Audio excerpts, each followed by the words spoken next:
Are you bored living a mediocre life? We were too, and we know how to change that. Each week, we'll leave our comfort zones to explore a new topic, then step onto our soapboxes, a safe space to sound off on our latest adventure. Come explore with us. All opinions are welcome. This is a mindset. This is a lifestyle. This is Siren Soapbox. Hello, fellow explorers. Welcome to Siren Soapbox. We're on a mission to explore beyond comfort zones, and we're really starting to make waves. Ready to take the first step outside of your comfort zone? Dive into sirensoapbox.com, where you can find links to our blog, our magazine, YouTube channel, and movie club. So many ways to explore. Pick one today and experience life outside your comfort zone. Laughter really is the best medicine. And here on Siren Soapbox, we love to laugh. And we love a good challenge. So when longtime listener Bill Cole challenged us to do 5 minutes of stand-up comedy, we of course said yes. In this challenge, Bill said, remember, the real heroes don't wear capes or even uniforms for that matter. The real heroes are those who can make us laugh when we might feel like crying. So be a hero and get your funny tales on a stage. So that's what we did. Please listen to episode number 96, to hear about our experience and for some tips getting started in stand-up comedy for yourself. On tonight's episode, though, we decided to be very heroic and release our stand-up routines in one podcast for your listening pleasure, and we hope you enjoy. Here's a little background. For this challenge, the Sirens who live in the greater Cincinnati area all performed on stage at Go Bananas Comedy Club in Liberty Township. Elsie, Sarah, and I were so lucky to have each other there for support. That night, Siren Sarah, got to go first, I think, if I remember correctly. So we will play her routine first. Here's what she had to say. Crazy ass dog.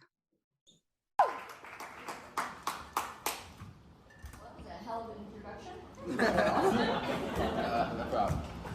You might understand why I get that hell of an introduction here in a little bit, but anyway, I want everyone to know that basically I'm here on a dare, here on a challenge. I'm not really a comedian.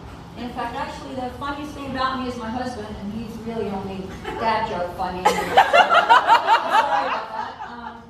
Everything that I'm trying to tell you tonight is pretty true.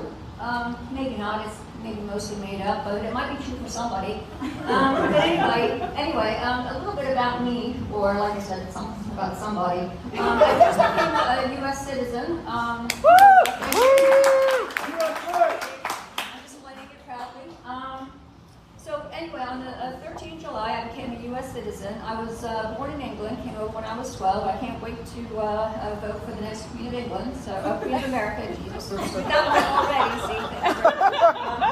Anyway, being born in England and having lived in the United States for most of my life, I guess you could say that I'm really just Brit-ish. So, like I said, I'm not really a comedian, so I'm sorry about that. So anyway, you'll notice that I don't really have a British accent anymore, and that's basically because little kids are assholes. And so when I first came over here, they all made fun of my very posh British accent. I think I did that better than somebody out there, but anyway. Yes, they made fun of me, so I lost that pretty quickly. And then, of course, when I go back to the United States, back to England, as an American, visit family, those motherfuckers all make fun of my Kentucky redneck accent. Speaking of accents, what do you call a redneck with a British accent? Well, they're Australians, so at least I got that one. When I was a young kid in England, my dad, before we came over, we lived in London, and he worked for a bus company. And he had this route that had him circling Big Ben. He worked around the clock. He had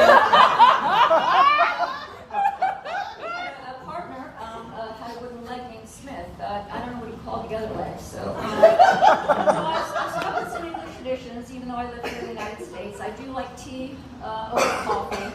I like my beer warm, not cold. I will cry at any royal wedding. Oh, and I do drive on the left side of the road, so I'm not one way.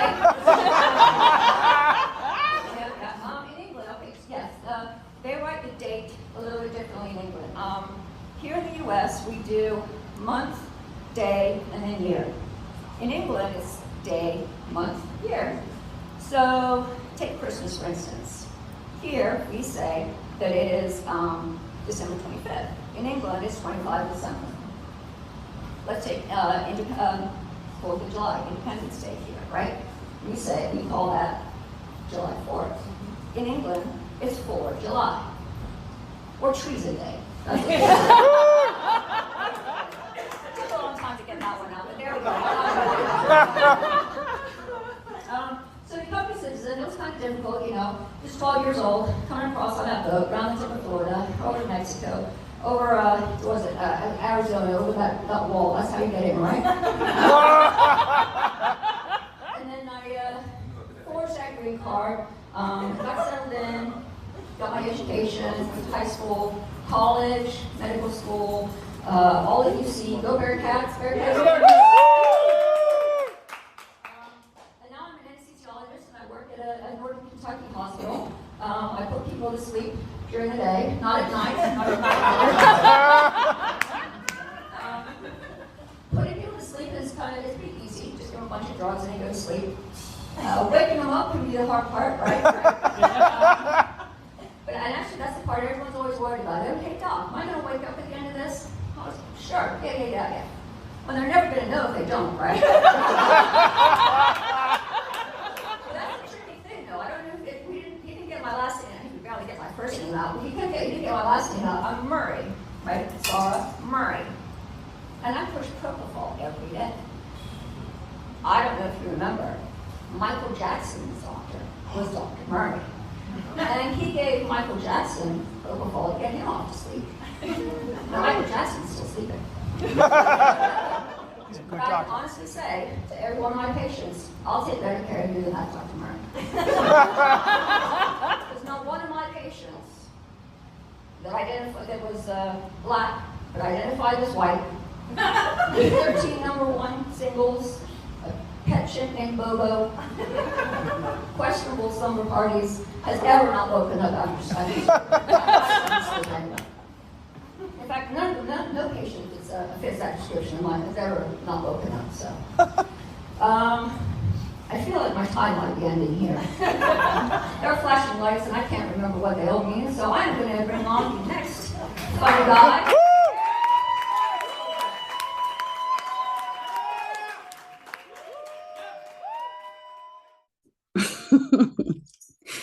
Isn't she funny? And she was so worried about going on stage. She even told us that she thinks she's busy being dead that day. Next to perform was Siren LC. Let's have a listen.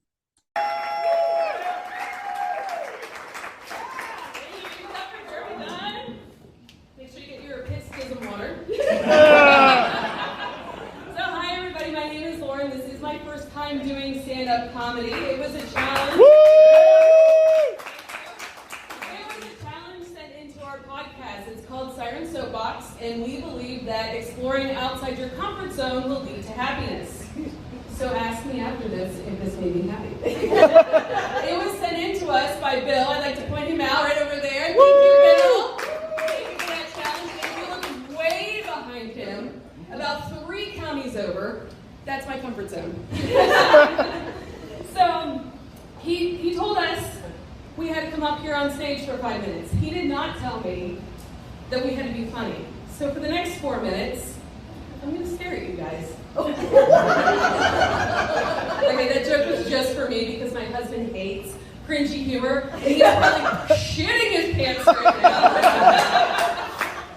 So I was super glad for the podcast during 2020 because it was a really hard time for us. But I did notice that during the pandemic, when we go out, people were super nice to me, and I'm not used to that. It was weird. Like, people are coming up having conversations when I'm out, and I'm like, ugh, like, what's going on? And I look at myself in the mirror in the car after the supermarket one day, and then I take the mask off of my face, and I realize the mask is hiding my RBF. My resting bitch face. Or as my husband likes to call it, my active bitch face. And this is something that's plagued me my entire life. I will be happy on the inside, and people are like, oh my God, what's wrong? Are you okay? Yeah, man, what's up? What's wrong? You just look so sad or mad or something right now. Like, what's wrong? This is just my face. Everything is fine. Like, when I walked up, I'm sure you guys were probably like, oh man, I bet she is going to be a bitch.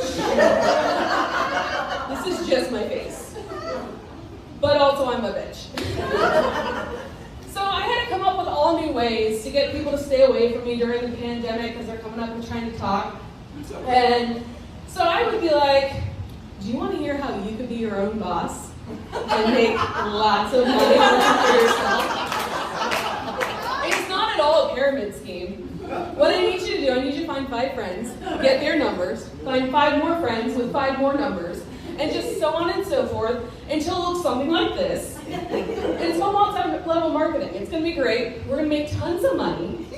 And if we don't, we'll still have each other in these buttery, soft leggings.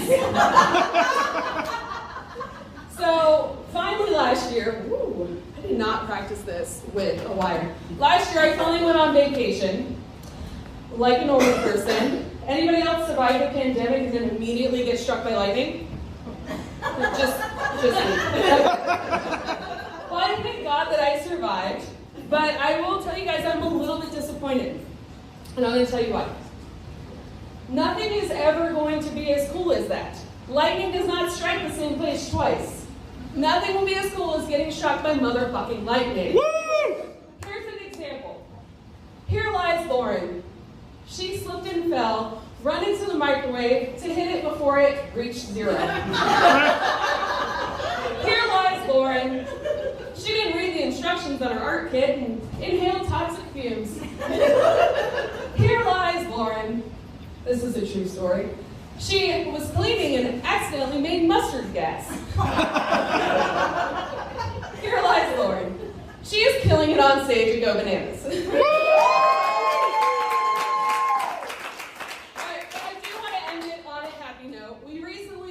A new house, and we had to get all new furniture. So we're at the furniture store, and we're getting a bar stool, much like this one. And he pulls it out, and he goes, go ahead and have a seat and see how it feels. And there was just something about the way he said, see how it feels. That felt really creepy to me. So I am like, I'm sitting on this stool, and I realize the only thing that's feeling anything on this stool is my butt. And I look out into the furniture store and I realize that furniture is just fancy places to put your butt. Places to put your butt while you're eating, while you're sleeping, while you're working, while you're playing. So, I have 2 ideas. One of them is I'm either going to open up a furniture store, I'm going to call it Assets, or I'm going to invent a really cool, comfy, portable chair that you can take with you everywhere, and that's the only chair you get to sit in all the time. Could you imagine how much room we have everywhere if, like, there are no chairs, like extra chairs? Can you imagine how cool high school would have been? Hey guys, can I sit at your table? As if, seats taken. Don't worry, your pretty little head, Rebecca. I brought my own chair. Thank you guys. My name is Lauren from Siren Soapbox. We're getting a new You know, that bit about Elsie's resting bitch face is hilarious. But make sure you don't get sucked into her pyramid schemes. Got it? Okay. I was the last siren to perform that night. This is Myrrh, by the way. And here's my routine.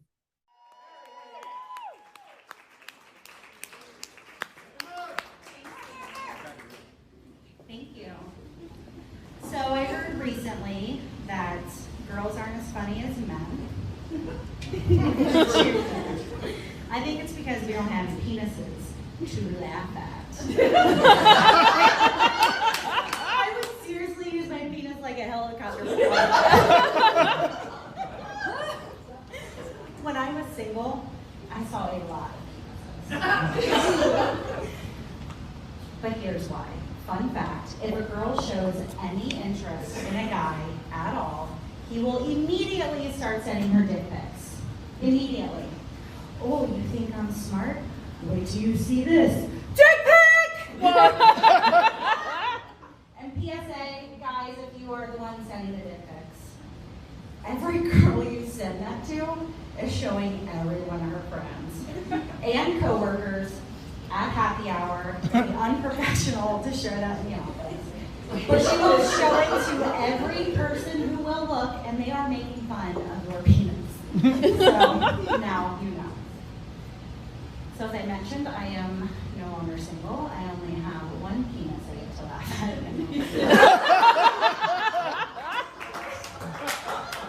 Mark's a lucky guy.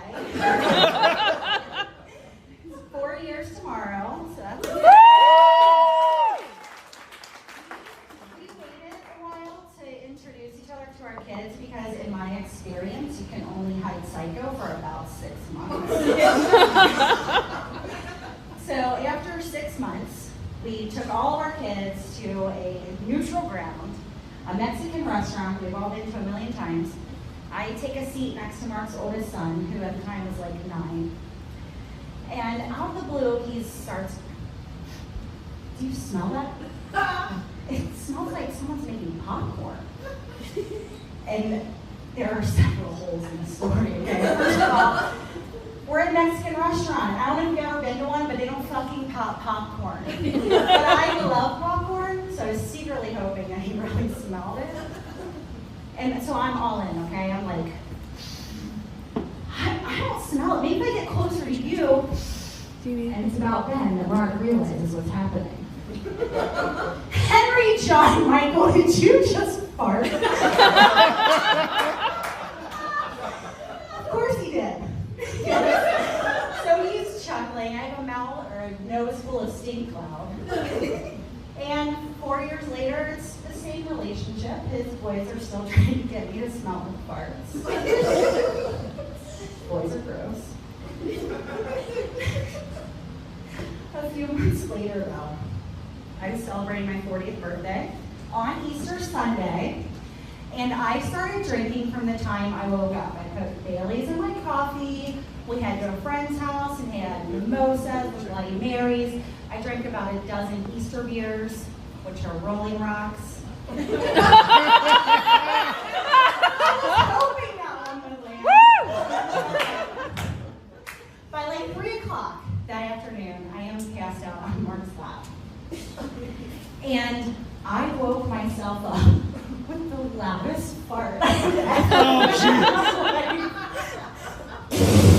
I mean, it was freaking loud. And I popped up out of my drunken stupor like a jack in the box and said, is someone making popcorn? And that is when Mark fell in love with me. And that's all I wrote. I think I flew through my 5 minutes, but you guys have been so much fun. Thank you for letting me take it.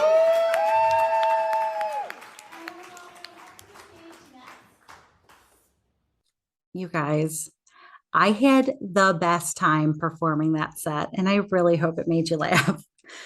So on the day we recorded the podcast about our experience doing stand-up, Siren TC reached out to us to say she hadn't done her set yet, and she was kind of worried about what to do. So Elsie came to the rescue. She found an online open mic comedy event called Bring Your Own Jokes, and TC signed up immediately. 3 hours later, TC was performing stand-up in a Zoom meeting for a group of complete strangers, plus Elsie, and Siren TC. She's up next. 3 people here who has their own podcast, I should say. 2 of them have the same podcast. It is the absolutely wonderful Tracy Cole. Woo! Woo! Thank you. So it's kind of weird because I can't see you all in gallery view, so I'm just kind of talking to my screen. So anyway, here we go. How many of you have vacationed in the Caribbean? Or maybe just dreamed about it as a kid? I dream about it every day. When I was a kid, I had this picture in my mind of a Caribbean island, posh, wealth, large yachts, designer clothes, fancy restaurants and shopping, everything neat and tidy and very expensive. Beautiful people lounging about.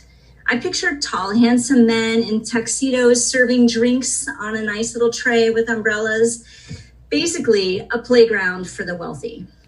And I grew up without much money, so a Caribbean vacation was a stretch. It was a dream. Now that I've lived on a Caribbean island for 5 years, let's talk about reality. Reality 1. I wish 6 degrees of separation was a thing. On an island, you're lucky if you get 1 degree of separation. You might think that hidden away on a rock in the middle of the sea, you could let your proverbial hair down and do some stupid fun things, right?